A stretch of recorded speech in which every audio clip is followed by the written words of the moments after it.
Yo, what is up, Emerald City? Welcome back to the channel where we bleed blue and green. Today we are diving into some heavy news that is shaking up the 12s across the Pacific Northwest. You won't believe the drama unfolding in the front office right now regarding our roster strategy for the upcoming season. It is wild out here, folks. Before we break down these massive updates, do me a huge favor and hit that subscribe button. Turn on those notifications so you never miss a single beat of your favorite Seattle Seahawks coverage. Let's get right into it.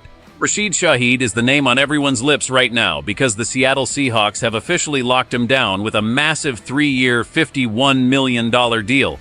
Our front office wasn't playing around with the outside market this offseason, choosing instead to double down on the guys who already know our culture.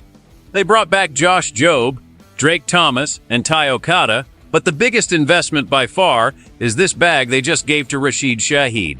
This move was supposed to be a total slam dunk for the 12s, securing the top returner in the entire league and a legit number 2 receiver to burn defenses deep. However, the honeymoon phase ended real fast because the analysts are starting to rip this deal apart.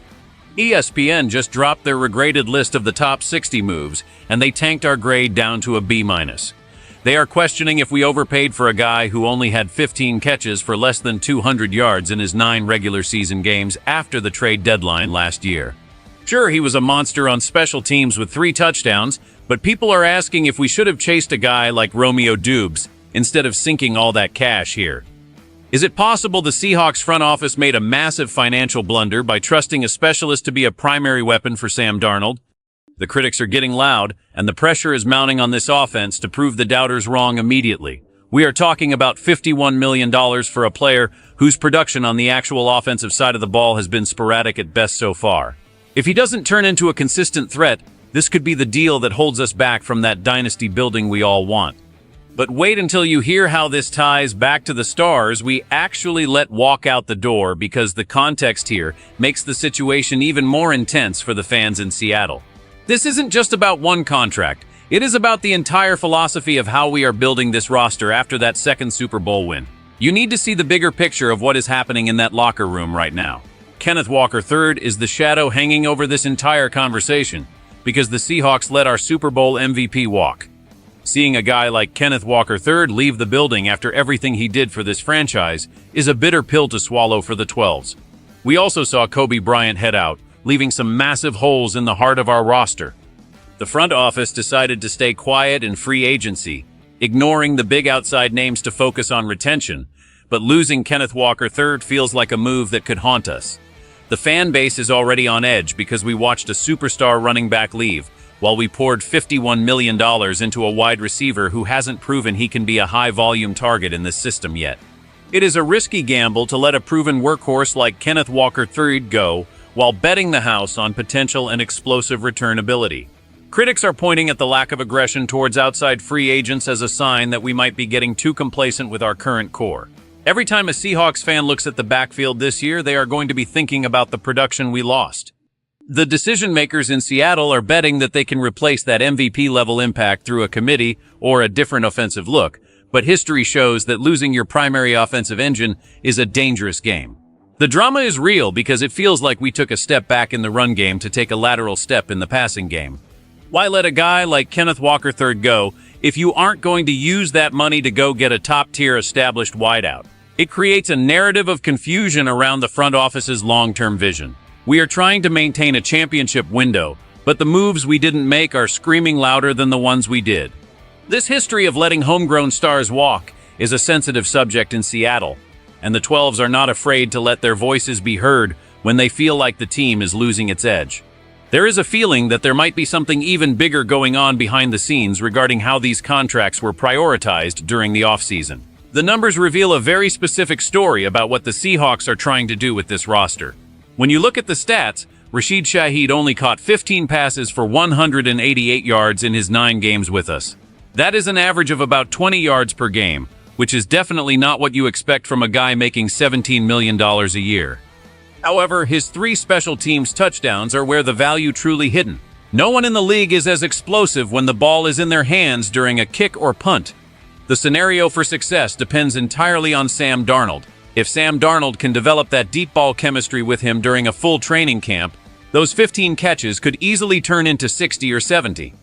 We are looking at a scenario where he becomes the ultimate deep threat that opens up the underneath routes for everyone else. If the Seahawks offense transitions to a more vertical style, his speed becomes the most dangerous weapon in the NFC West.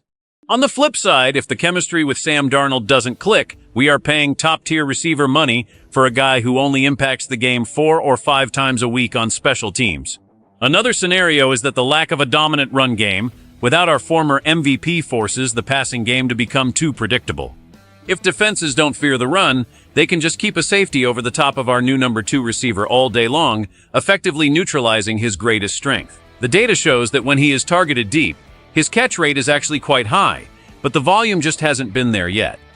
The coaching staff is betting that a full off-season of work will fix the production issues that led to that B- grade from the national media. It is a high-stakes chess match where the Seahawks are banking on internal growth rather than external talent. We could see him break out and become a pro bowler, or we could be looking at a very expensive specialist who doesn't move the needle enough on third downs.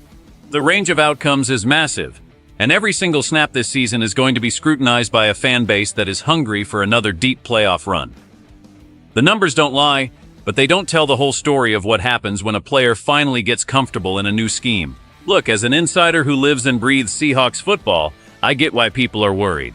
Losing a guy like Kenneth Walker III hurts the soul, man. But let's be real about what Rashid Shaheed brings to the table. He is a certified game breaker. You can't teach that kind of speed, and you certainly can't coach the fear he puts into opposing special teams coordinators. While the 15 reception stat looks low, you have to remember he was learning a playbook on the fly midseason. With Sam Darnold getting a full summer to lock in those deep shots, I think we are going to see a totally different animal this year. This isn't just about catching passes, it's about gravity. He pulls defenders away from the line of scrimmage, which is going to make life way easier for our new backfield. I believe the B- grade is total disrespect. People love to hate on Seattle because we do things our own way, but we just won a Super Bowl doing exactly that. We don't need to chase every flashy free agent to be great. Keeping our core together and rewarding explosive playmakers is how you build a dynasty. This deal is going to look like a bargain by week 8 when he's got 5 touchdowns and leads the league in return yards. Trust the process, 12s. We are building something special, and the chemistry in that locker room is worth more than any outside signing could ever bring to our squad. This season is shaping up to be one of the most interesting chapters in Seahawks history. We have the talent, we have the hardware, and now we have the chips on our shoulders thanks to all these national critics.